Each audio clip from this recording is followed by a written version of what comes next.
Meus amados, nós estamos falando sobre um tema que é muito real desde a criação. Logo que Deus criou os céus, a terra e o mar, e Deus criou com propósito, Deus não faz nada, absolutamente nada sem propósito. Logo em seguida, Satanás conseguiu enganar uma pessoa que nunca tinha errado, nunca tinha pecado. E eu fico pensando o tamanho da inteligência desse espírito chamado Satanás. E se nós pararmos para pensar, ele é tão esperto, tão inteligente, que quando ele foi banido do céu, ele conseguiu convencer 1/3 dos anjos. 1/3 dos anjos ele conseguiu trazer para o lado dele, para o lado das trevas. E foi banido da presença do Pai. E chegou diante de Adão, de um homem que nunca errou, diante de uma mulher que não conhecia pecado, chamado Eva, conseguiu levar a palavra de Deus duvidosa no seu coração. Deus tinha dito que não era para comer da árvore do conhecimento do bem e do mal. Ela, não, Satanás chegou e disse, não é bem assim não. As coisas não são como Deus fala. Não são assim não. Não tem problema não se você comer, se você desobedecer. E eu fico pensando, se uma pessoa que não conhecia o pecado caiu pelo engano de Satanás, imagina o homem que já pecou, que já tem um histórico, né, de queda. Precisamos mais do que nunca nos fortalecermos no Senhor para que esse histórico fique só como histórico, passado. Não possa servir hoje como um presente na nossa vida. E só tem uma maneira, é a Bíblia. 2 Timóteo 3,16, que diz, toda a Escritura foi inspirada por Deus. E ela tem um propósito de ensino. Para quê? Para que nós pais ensinamos os nossos filhos? Para não errar. Porque nós sabemos que o erro traz consequências. O erro machuca. O ensino da palavra de Deus é um propósito de Deus para a gente não se machucar, para a gente não sofrer. Então, se eu entendo a palavra de Deus, logo vai ser mais fácil viver a palavra de Deus. Se eu não entendo a palavra de Deus, eu estarei muito vulnerável ao erro. E quando eu conheço a palavra, o que é que a Bíblia diz? Conhecereis a verdade, e ela, só ela liberta, ninguém liberta.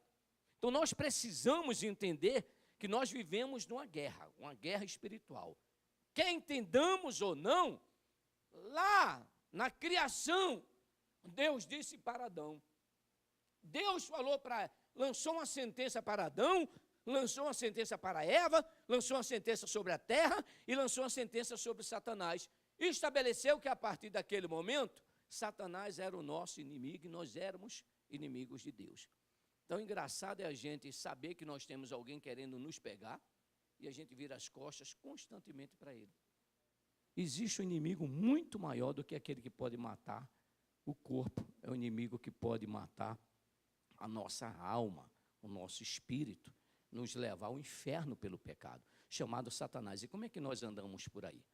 Nós temos um inimigo, nós temos a palavra e andamos como Eva, né? Andando no jardim como uma tonta, ouvindo Satanás, brincando com Satanás, ele falando e não levando a sério a palavra de Deus. Então, se toda a Escritura é inspirada por Deus e ela é para nosso ensino, nós precisamos permitir que o Espírito Santo de Deus ministre no nosso coração o que Ele realmente quer para as nossas vidas. Quando nós falamos em guerra espiritual, nós podemos trazer muitas referências na palavra de Deus. Mas olha, em 1 Coríntios 2, 13 e 14, disso também falamos não em palavras ensinadas pela sabedoria humana, mas ensinadas pelo Espírito. Guerra espiritual não tem nada, absolutamente nada a ver com o homem. Não tem nada a ver com o pastor. Não é o pastor, o homem, que resolveu criar uma disciplina chamada guerra espiritual, que na verdade nem fui eu, né? É algo de Deus. E Deus fala que nós precisamos compreender a palavra não com a sabedoria humana. Você pode ser o que for. Você pode ter pós-doutorado. Se não tiver a sabedoria do Espírito Santo de Deus, este livro você não vai compreender, isso eu garanto a você. Você vai observar. Se eu pedir a qualquer pessoa culta, me fala sobre um texto, ele vai observar, ele vai trazer muita observação em cima daquele texto. Mas a interpretação vem pela revelação do Espírito Santo. E isso eu preciso permitir que o Espírito Santo possa ministrar. Vou sentar uma escola dominical, primeira coisa, Espírito Santo, eu não estou aqui para limpar o banco dessa igreja. Eu não saí da minha casa à toa, então eu preciso que o Senhor ministre e fale no meu coração. Não, que o Senhor possa me ensinar. Então, não falamos em palavras pela sabedoria humana. Não tente compreender com sabedoria humana. Creia pela fé o que Deus está falando. Então, isso nós falamos, que devemos comparar coisas espirituais com espirituais. Eu não posso comparar coisas espirituais com naturais. Eu não vou entender o que o Senhor quer ensinar. Isso nós falamos na ministração passada, que quando eu entendo as coisas de Deus, aí tem as coisas que o olho não viu, que o ouvido não viu, e nem subiu no coração do homem, é o que Deus tem preparado. Será que dá para você dar um glória a Deus? Porque olha só, se tu ainda não viu, jamais sentiu, é o que Deus ainda vai ministrar na sua vida, no seu coração, no nome de Jesus. E nós paramos na aula passada falando sobre isso, mas hoje eu quero reiniciar falando sobre 2 Coríntios 4,18. Diz assim: não atentando nós nas coisas que se veem, mas sim nas que se não veem, porque as que se veem são temporais e as que não se veem são eternas. O que é que Deus está querendo falar com a gente? Jesus está nos convidando aqui a viver uma nova dimensão. Não a dimensão natural, mas a dimensão espiritual. O seu problema não é financeiro, o seu problema não é conjugal, o seu problema não é familiar, o seu problema está lá atrás, Jesus já falou, chama-se Satanás. Ele é o nosso problema, ele é o nosso inimigo. E não devemos, como diz o texto, atentar nas coisas que se veem. As que se veem são passageiras, mas as que não se veem são eternas. E eu coloquei aqui uma pergunta diante das lutas, da diversidade: o que é que você está vendo? Você está vendo o quê? Diante do problema você vê o quê? Eu vejo que não tem jeito. Eu vejo que já é a terceira chance que eu dei para o meu filho. Eu vejo que já é a terceira chance que eu dei para o meu cônjuge. Eu sei que é esse empregador que é sem vergonha, é o meu chefe. O que é que você está vendo? 1 Samuel capítulo 17 fala sobre aquele confronto, que muita gente diz que era um confronto de Davi e Golias. Não é verdade. O confronto ali era espiritual. Não tem nada a ver do povo de Israel com os filisteus. O confronto era espiritual. O texto fala de um homem que Deus escolheu, ungiu, mandou Samuel ungir, para ser rei, profetizou, houve confirmação da unção, venceu batalhas, mas diante de uma luta maior do que ele pensava, a Bíblia diz que um homem só, chamado Golias, conseguiu afrontar ele e todo o exército de Israel por 40 dias, 2 vezes. Porque Saul, que tinha promessa de Deus, tinha chamado de Deus, escolhido por Deus, diante daquela situação, ele ficou com medo e não enfrentou o inimigo. É muito simples. Quando nós olhamos para o problema e olhamos sem Deus, nós achamos que o problema é sempre maior do que a gente.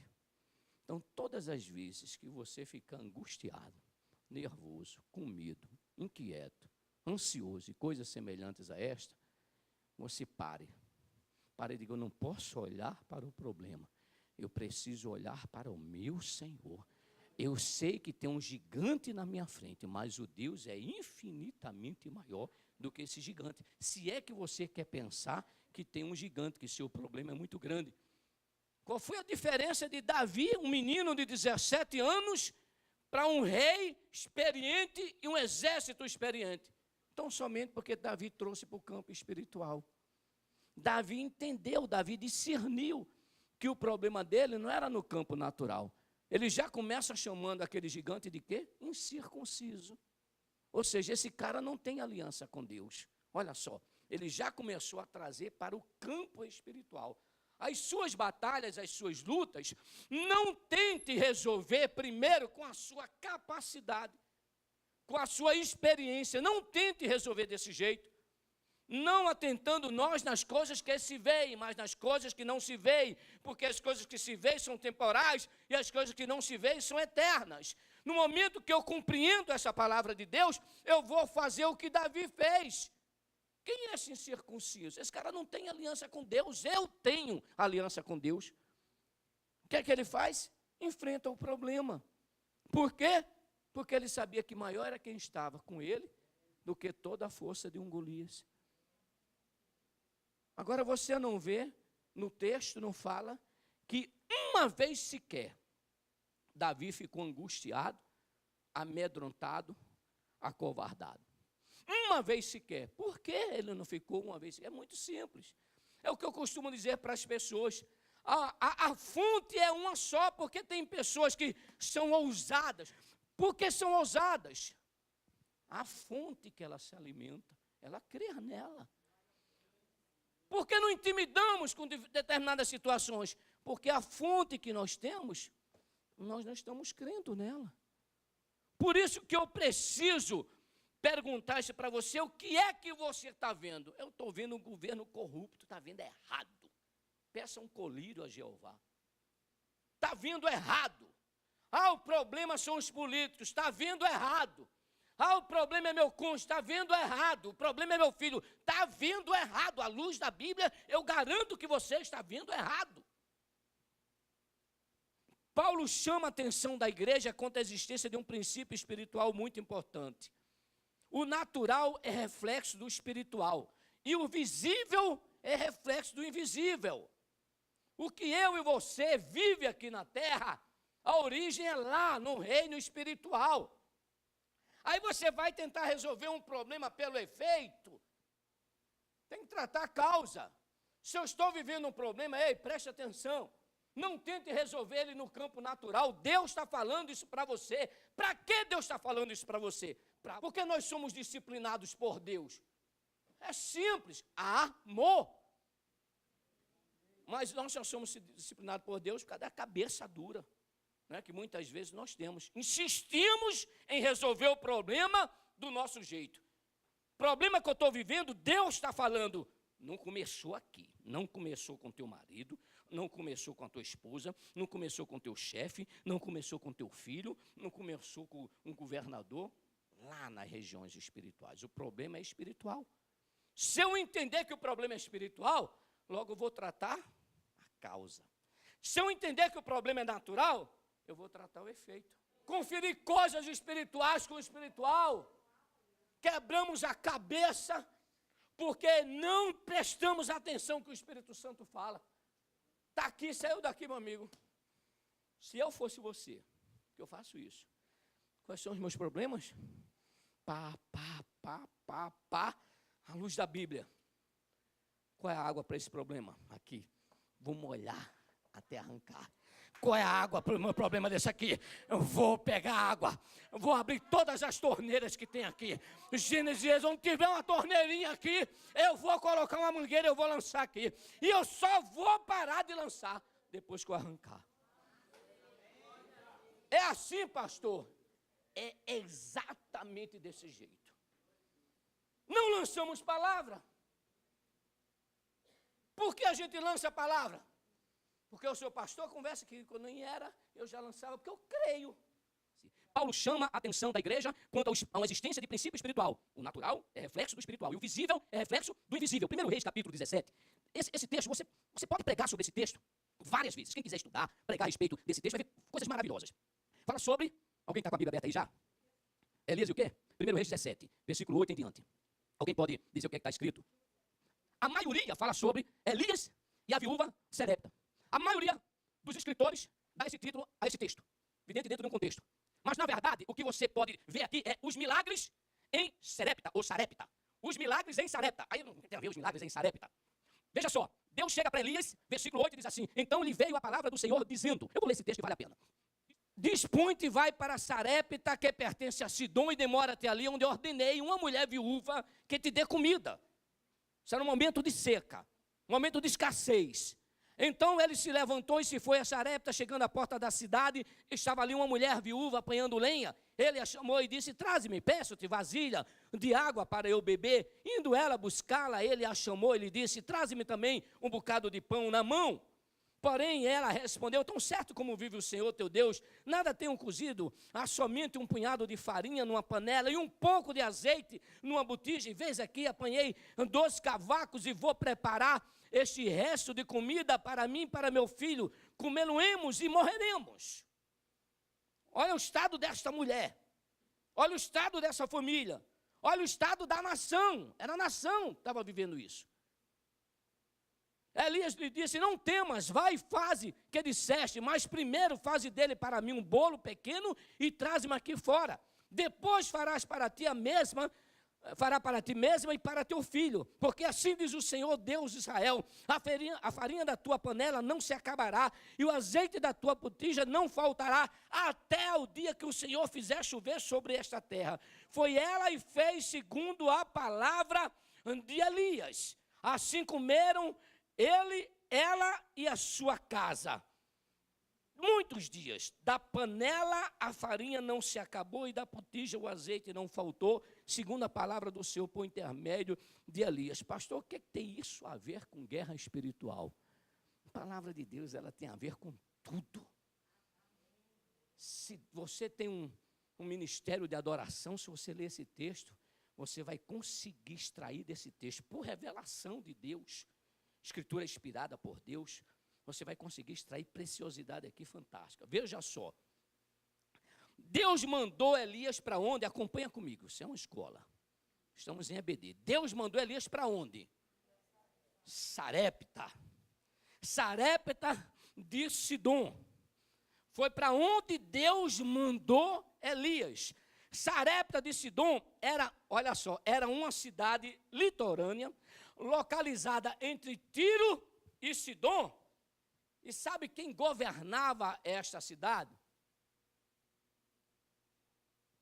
O pai de Jezabel, Etibal. Lá era o centro de adoração de entidades malignas. Lá era onde se adorava o Deus, uma entidade Baal, e que mais na frente a gente observa aquele confronto. Deus mandou Elias para quê? Deus mandou Elias com que propósito? Sarepta vivia governado por Etibal, pai de Jezabel, aquele discípulo do cão, esposa de quem? Alguém se lembra? De Acabe. Aquela mulher que conseguiu fazer com que um homem da família de Israel, do povo de Israel, levantasse altares, construísse templos para demônios. Um homem que conhecia um único Deus, por causa de uma aliança errada, ele brincou com a palavra de Deus, casou com Jezabel, que era filha de um sacerdote maligno. Deus contempla tudo isso. Elias não sabia absolutamente de nada. Uma situação, Elias vivendo no seu mundo. A outra situação era como Acabe estava governando o povo de Deus, levando o povo de Deus ao engano, levando o povo de Deus à imoralidade, levando o povo de Deus à idolatria. Deus está vendo este quadro. Elias aqui não está vendo nada disso. Deus revela gradativamente as coisas para Elias. Preste a minha atenção. Aí Deus fala para Elias e diz: saia daqui, vá lá para a cidade de Sarepta, lá em Tiro Sidom. E ele não sabia o que realmente ele ia encontrar lá.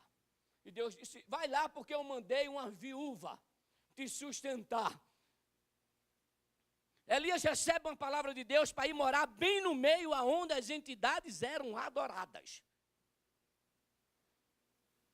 Deus pega você e manda para um lugar que a nação inteira de Israel estava pecando por causa de Etibaal. O nome dele, filho de Baal. Você iria? É muito fácil responder isso. Porque Elias foi? Confiava em Deus. Sabe por que você chora diante da adversidade? Porque você não confia em Deus. É simples desse jeito. Sabe por que você se lamenta? Pastor, o senhor não pode dizer isso. Não, senhor não, meu filho. É a palavra que está dizendo. Eu estou mostrando exemplos para você do que é confiar em Deus. Ele foi para Sarepta. Ele recebe uma palavra de Deus. Eu quero que você vá morar onde as entidades são adoradas. É você só. Não é para chamar Eliseu, não é para chamar seus discípulos, não é para chamar os alunos que você está preparando, que tem uma escola naquela época chamada Escola de Profetas. Não é nada disso. É você só. Ou seja, eu e você, tudo que basta. Eu e você é o suficiente. Eu preciso fazer aliança. Se Deus mandou você fazer aliança com homens e mulheres de Deus, amém. Mas se não mandou, dependa só dele. Confie nele, espere nele. Várias lições eu posso extrair desse texto. Gostaria de citar algumas dentro do contexto da aula, confronto espiritual, cujo objetivo dessa situação aqui era a conquista das vidas do povo de Israel. Primeira lição que eu posso extrair: Deus nos chama, nos escolheu com propósito. Deus chamou ele. Então veio a palavra do Senhor, Elias, dizendo: dispõe-te, vai, e o texto continua. Deus nos escolhe, nos chama com um propósito. Isso tem que ficar muito claro na nossa vida, tem que ficar muito definido. Então deixa eu fazer uma pergunta aqui. Tem algum escolhido por Deus aqui? Tem alguém aqui que é escolhido por Deus? Para você que não levantou a mão, eu vou dar uma sugestão. Nós falamos que o reino natural é reflexo do reino espiritual. Satanás está vendo o que está acontecendo aqui? Claro que está aí, eu quero que ele veja mesmo.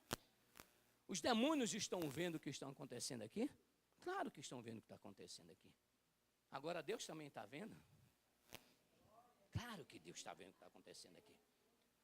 Aí Deus vai e coloca algo no meu coração para dizer para você: tem alguém escolhido aqui por Deus? Aí você fica com o seu bracinho, fica com o seu bracinho para baixo. O que é que você está dizendo? Não sou escolhido. É óbvio. É simples desse jeito. Não sou escolhido. Participe de um culto a Deus. Não seja estou assistindo o culto a Deus. Não, eu quero convidar você para todas as vezes, eu quero convocar você para todas as vezes que sair da sua casa, vem para essa igreja, ou qualquer outra igreja evangélica, participe do culto. Não seja só um ouvinte. Então, vou perguntar mais uma vez, para que o reino espiritual veja quem você é. Tanto o reino de Deus como o reino de Satanás. Tem alguém escolhido por Deus aqui? Levante a mão. Diga eu. Amém. Se tem alguém aqui escolhido por Deus, você tem perguntado para Deus qual é o propósito de Deus na sua vida? Nós estamos vendo aqui que Deus chamou Elias, escolheu Elias com um propósito. Você levantou a mão e falou que você é escolhido por Deus. Qual é o propósito de Deus na sua vida? Pastor, eu não sei. Então vá saber para não dançar. Procure rapidinho saber qual é a vontade de Deus na sua vida. Você, quando buscar de Deus, Ele vai revelar qual é o propósito. Você pode, eu garanto para você, não tem ninguém, não tem exceção, é regra absoluta. Todas as pessoas que são escolhidas, chamadas por Deus, Deus tem um propósito. Eu preciso entender que foi Deus que me chamou, Deus me escolheu com propósito. Segunda lição, Deus sempre vai revelar o seu propósito. Chamou Elias e disse para ele o quê? Vá lá para Sarepta. Gradativo, é verdade. Mas Deus vai revelando. Vá lá para Sarepta, como costumamos dizer, um passo de cada vez. Vá lá para Sarepta que eu vou mandar o quê? Uma viúva. Eu já ordenei uma viúva. Eu ordenei que ela fosse te sustentar. Olha só, essa viúva ouviu Deus já. Antes de Elias chegar lá, ela já tinha ouvido Deus. Porque Deus disse que ordenou a viúva para sustentar. Então a viúva já tinha ouvido Deus. Nós estamos vivendo como viúva.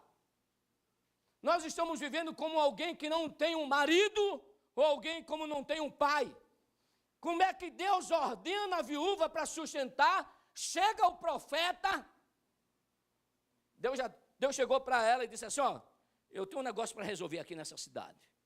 Eu vou mostrar aqui quem manda nessa cidade. Eu vou mostrar quem manda nesse planeta. Eu vou mostrar quem manda nesse universo.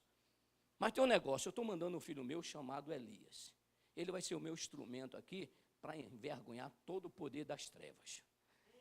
Ele vai vir aqui. Agora quem vai sustentar é você. Plena miséria.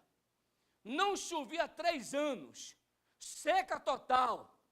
Ela não tinha nada para comer. Deus vai e diz para ela, eu vou mandar você sustentar um profeta. Se essa mulher tivesse compreendido a palavra de Deus, na hora que o profeta chegou e disse para ela, vai buscar um copo d'água, não, para aí, vai, não, traz um pãozinho para eu comer, ela não teria dito o que disse para o profeta, eu só tenho um bocadozinho que eu planejei, está vendo aqui uma lasquinha de madeira? Eu estou fazendo um foguinho, eu vou comer isso aqui e vai morrer eu e meu filho. Hoje está a mesma história, pastora Bruna, está acontecendo aqui. Na igreja do Senhor, Deus dá uma palavra e a pessoa ainda acha que vai morrer. Se Deus falou para aquela viúva que era para sustentar um profeta, é porque não ia faltar nada. Se Deus tem dito para você que vai ser assim, vai ser assim. Se Deus tem falado através das mensagens da sua palavra, que vai mudar a sua realidade, vai mudar a sua história, seu casamento não será o mesmo, seu filho não será o mesmo, sua vida não vai ser o mesmo, vai acontecer. Deus vai ficar mandando o profeta para fazer um milagre na sua casa, para você ver o que ele fala, é verdade. É verdade. Pode aplaudir o Senhor, é para o Senhor. Glória ao nome do Senhor. Deus vai revelar o seu propósito, diz para ela, e ela não compreendeu. Terceira lição, se desejarmos o milagre de Deus, precisamos ouvir e obedecer. Se eu pedir para levantar a mão, quem deseja um milagre, todos nós iremos levantar a mão aqui. Né? Tem gente que vai levantar as 2 mãos, tamanha a necessidade. Mas eu preciso ouvir Deus. Diante de todo esse contexto, quem Deus usou para realizar milagres? Quem foi aquela pessoa que Deus usou para multiplicar o azeite? Elias. Diga, eu sou o Elias de hoje. Exatamente isso que Deus está falando na palavra.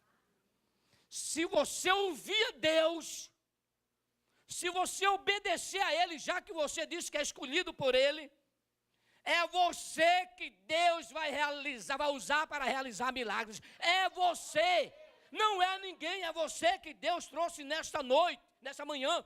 É você que Deus trouxe aqui. Ele vai revelar o seu propósito e Ele vai fazer você um instrumento de milagres nas mãos dEle. Se desejarmos o milagre de Deus, eu preciso ouvir e obedecer. Elias ouviu, obedeceu, faltou farinha, a mulher morreu. Diga, eu não vou morrer enquanto Deus não cumprir sua promessa na minha vida. Estava lá a entidade maligna, Etibaal, a maior entidade, Jezabel, com todos os seus 450 profetas, adorando, enganando a nação inteira, fazendo a nação de Israel adorar Baal, adorar um Deus de pau, de pedra. Aí Deus fala, é você que eu vou usar para mostrar quem é Deus. Através dos milagres de Deus na nossa vida, Deus é glorificado. Você não pode decepcionar Deus. Diga, eu não vou decepcionar Deus. Quarta lição, coragem e ousadia. Para realizar milagres, eu preciso de coragem, né? Precisa dos homens ser homem e as mulheres ser mulheres. Homens de Deus e mulheres de Deus. Para diante de uma escassez, diante de uma sentença de morte, pegar a palavra de Deus, a promessa de Deus, e com coragem, com ousadia, lançar a palavra. Ousadia é ser bastante corajoso para tentar coisas difíceis ou perigosas. Coragem eu tenho, mas até um limite, pastor. Daí por diante, então você vai precisar de ousadia. É para fazer o que a coragem não faz. Ousadia é você fazer coisas perigosas, coisas difíceis. É fácil você chegar para um pecador e dizer, se converte.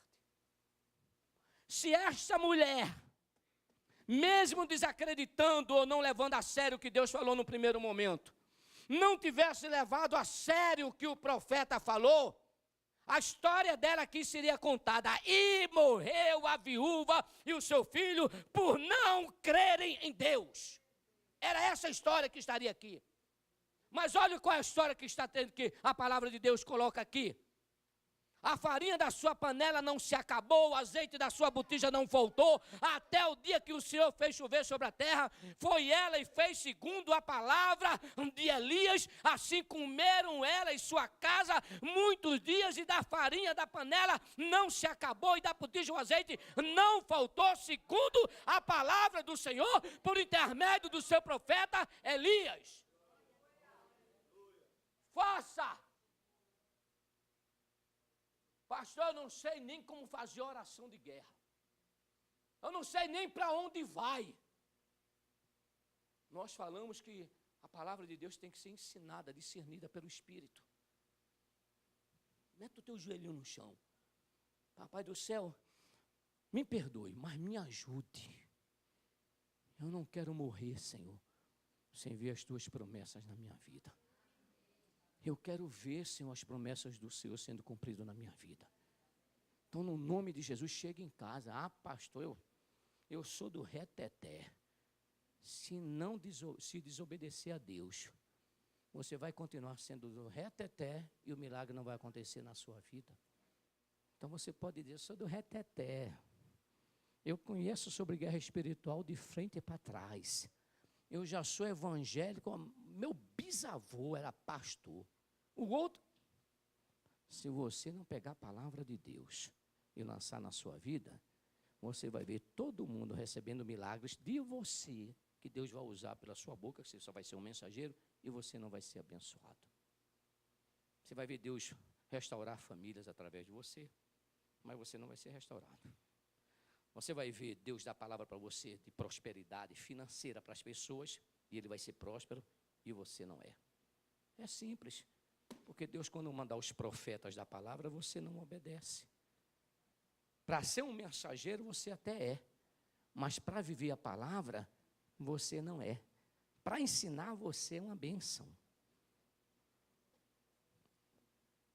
Então não adianta você, eu ministro, eu ensino, eu prego, eu aconselho. Pastor, lá no meu trabalho, eu falo de Jesus assim, ó, deu bobeira, eu falo. Mas é uma vida angustiada, sofrida, envergonhada, humilhada, miserável, porque não está compreendendo que essas coisas naturais se discernem, não é naturalmente, é espiritualmente. Então, no nome de Jesus Cristo, chegue em casa hoje, seja agora, seja de noite. Eu faço com Rosiana à noite.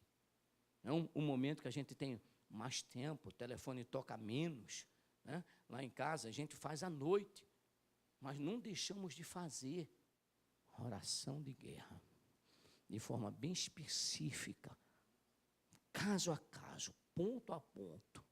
Ah, vai demorar? Demora um pouquinho, mas depois, meu filho, você vai ver o que Deus vai fazer. Então, no nome de Jesus Cristo, saia daqui nesta manhã com a posição diante de Deus. Senhor, basta de ouvir a Tua palavra e não praticar. Basta, Senhor, de ser uma bênção para todo mundo, mas eu sou uma porcaria na minha vida e na minha família. Basta, Deus, eu não quero mais isso. Eu quero ser corajoso, eu quero ser ousado, eu sei que o Senhor me chamou, o Senhor tem palavra, não me interessa o que eu fiz. A coisa que eu mais amo a Deus, Tiago. Eu amo a Deus por muitas coisas, mas essa me fala muito forte. Deus está pouco se lixando o que a gente fez. Ele quer saber o que eu vou fazer a partir de agora. Depois que ele vem, fala comigo, lança a palavra dele. Ele não quer saber o que eu fiz. Posso ter sido pretão de pecado, todo errado. Na hora que eu ouço a palavra de Deus e me arrependo, sabe o que a Bíblia diz? Que o Senhor passa o sangue dele. O sangue dele começa a passar no livrozinho que tem lá, né? De todos os pecados. O filmezinho de todos os pecados. Aí vai purificando, chega na gente, purifica. Ele não só perdoa, como purifica. Ou seja, torna você puro e lança no mar do esquecimento, diz a Bíblia. Não tem pecado. Pastor, eu já pequei 300 vezes. Tenho certeza que ele perdoa você. E se pecar 400, ele perdoa também. Agora, claro, se pôr o pezinho na tomada, vai levar palmada, né? Vai ter consequência. Aí vai ter que aguentar a dor um pouquinho, saber que aquela dor é para o seu bem. É Deus disciplinando você. Não é para fazer você sofrer. Deus não tem prazer nenhum. Vai doer? Vai. Pecou uma vez, Deus advertiu. Meteu o dedinho na tomada de novo, vai levar a palmada. Pode ter certeza que vai levar a palmada de Papai do Céu. Mas para o nosso bem. Então, talvez você, nesta manhã, está vivendo essa situação. Levando palmada de Papai do Céu. Papai do Céu falou, você ouviu e não obedeceu. Então, nós estaremos orando para que você saia daqui nesta manhã com a posição de Elias. Não acabou essa história do Elias. Tem coisas que Deus vai nos mostrar porque Deus nos coloca numa situação de perigo, uma situação que aos nossos olhos é situação de risco. Nós iremos ver isso na próxima aula. Mas